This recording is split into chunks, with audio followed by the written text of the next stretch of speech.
pursuant to the Bureau of Fire Protection 10 program on awards and incentives for service excellence. This medallion of papuri is hereby conferred to Fire Inspector EDSEL SALVAñA, Chief Community Relations Section, BFP Region 10, for his insightful contribution and commendable performance as a troop information and education speaker during the traditional Monday flag raising ceremony held on February 24 at the Bureau of Fire Regional Office 10.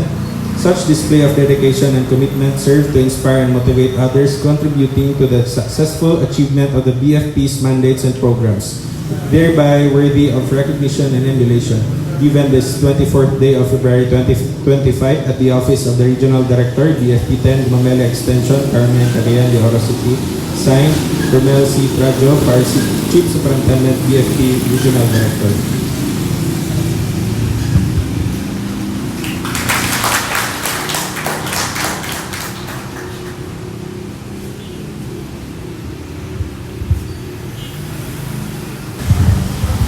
It is a great honor and privilege to introduce our esteemed guest speaker. He is a dedicated fire service professional with over 28 years of experience in the Bureau of Fire Protection. His journey in the fire service began on January 1, 1996, and before that, he pursued a Bachelor of Science in Electrical Engineering at Cagayan de Oro College, equipping him with the technical expertise that would become the foundation of his career. Starting as a driver and operator, he served in various fire stations across the region, demonstrating dedication and skill that propelled him through the ranks. His commitment to fire safety led him to the role of Fire Safety Inspector for the Cagayan de Oro Fire District, where he played a crucial role in fire prevention and ensuring compliance with fire safety standards. Recognized for his leadership, later took on the responsibility of Officer in Charge of Manolo Fire Station and Nasaan Fire Station. In these roles, he effectively managed daily operations, led his team with excellence, and enhanced fire service efficiency in the communities he served. Currently, he holds the position of Chief Community Relations Section within the Fire Safety Enforcement Division. Here, he spearheads initiatives aimed at strengthening fire safety awareness and education. His work includes organizing training sessions, seminars, and lectures, as well as developing fire safety materials to ensure their effectiveness in fostering a culture of preparedness. Through his dedication to community engagement and fire safety advocacy, he continues to be an invaluable asset to the Bureau of Fire Protection. Today, he will be sharing his insights and experiences with us. Let us all extend a warm welcome to our guest speaker, Fire Inspector EDSEL SALVAñA. Sir.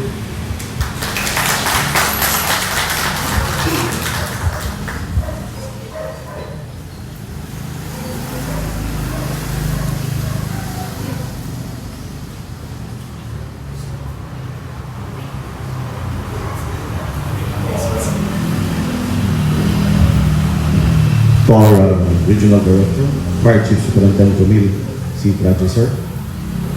To our Assistant Regional Director for Administration, Fire Senior Superintendent Alan E. Cabot, sir. To our Regional Chief of Staff, Fire Senior Superintendent Richie Papri, sir.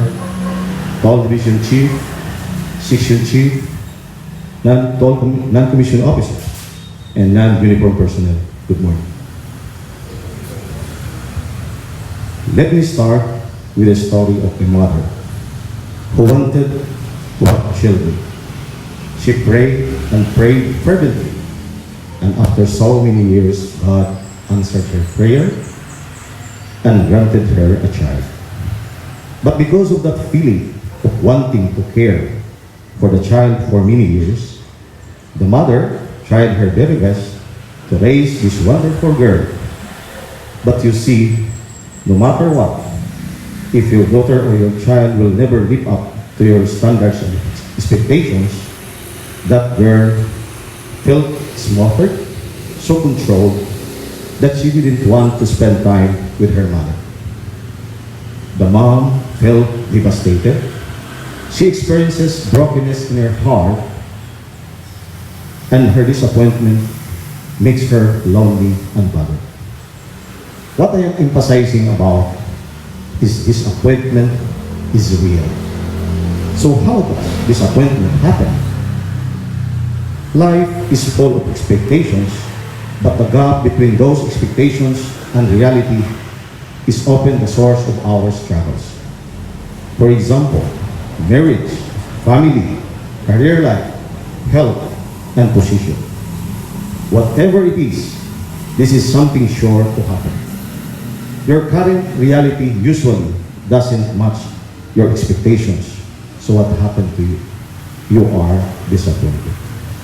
So my topic this morning is something close to us because it is a real problem for many people today. Even you and I are vulnerable from experiencing this. If I may ask, how many of you have encountered disappointment in life? If we look at life, for some people are disappointed with their family.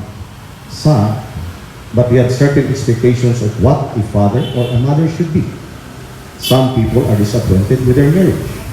They engage marriage with the ideas of happiness. But when the problem comes amid their situations and not properly addressed, the reality is that they are disappointed.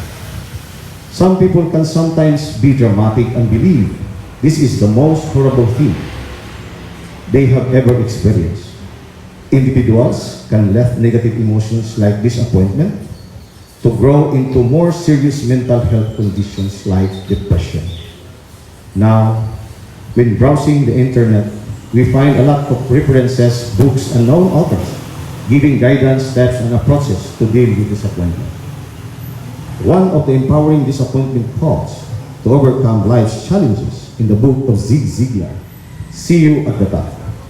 Disappointment is a temporary detour on the road to success.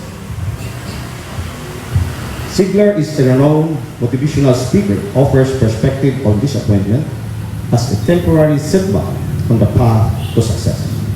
This quote reminds individuals not to be discouraged by disappointment, but to view it as an opportunity for growth and perseverance.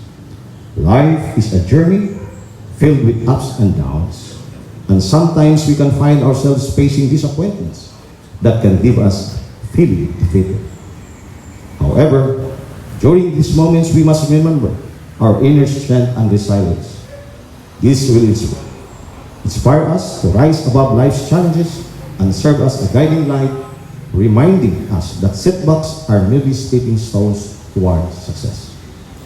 Let these words of wisdom ignite a fire within our inner self, propelling us forward in our path in a greater heights. In addition, I found something more interesting dealing with disappointment. To turn disappointment into a blessing, trust God. We have a choice on how to deal with disappointment. We cannot control what happens to us, but we can control how to respond. We must learn to take responsibility in dealing with disappointment. We can have two choices. A negative approach towards life may end sadly, or a faith approach to inspire life. The Bible tells us in James chapter 1, verses 1 to 4, says, "Consider it all joy, my brethren, when you encounter various trials, knowing that the testing of your faith produces endurance. And let your endurance have its perfect result, so that you may be perfect, completely lacking in nothing." These words motivate us. We have the power to respond properly as we consider it all joy, falling for us believers in Jesus Christ. That trials is the idea of testing something disappointing. Faith produces endurance, means we do not give up, we persevere. The problem is that many people are giving up too soon and let endurance so that may be perfect and completely lacking in nothing. God is more concerned with our character than our physical comfort. God loves us and He cares about our character. What does it mean to trust God? His word tells us in Proverbs chapter 3, verses 5 to 6. Trust in God with all your heart. Do not lean on to your own understanding. In all your ways, acknowledge Him, and He will make your path straight. To understand His words, the path straight doesn't always mean that He removes the problem immediately. but He gets involved and works in our lives for the greater good. Lastly, I will use the words of E.W. Tozer,'s homily titled Trials and Disappointments. The concept, or to explore the concept that all events and circumstances in a Christian's life, including trials, temptations, failures, and disappointments, are from God and part of His divine plan. He draws from biblical examples to illustrate how God's hand is present even in our adversity, shaping and guiding believers for their ultimate good and His glory. He emphasizes that Christians should view their challenges as opportunities to spiritual growth and trusting in God's sovereignty, understanding that even the most painful experiences are orchestrated by God for a greater purpose. Mr. Tozer concludes with the encouragement that what may seem like disappointment are in fact God's appointments meant to bring about His will in the lives of believers. Before I end, let me share my favorite quote from St. Augustine, which says, "To fall in love with God is the greatest of all romances. To seek Him, the greatest adventure. And to find Him, the greatest human achievement." Thank you, and once again, good morning. To God be all the praise and glory.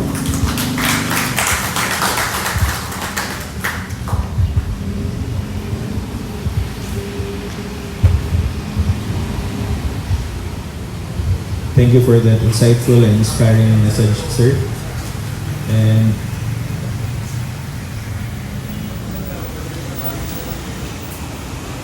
to award medalya ng papuri, may we call in our Regional Director, Fire Chief Superintendent Romel C. Pedro, sir, to be assisted by our Assistant Regional Director for Administration, Fire Senior Superintendent Alan A. Cabot, sir.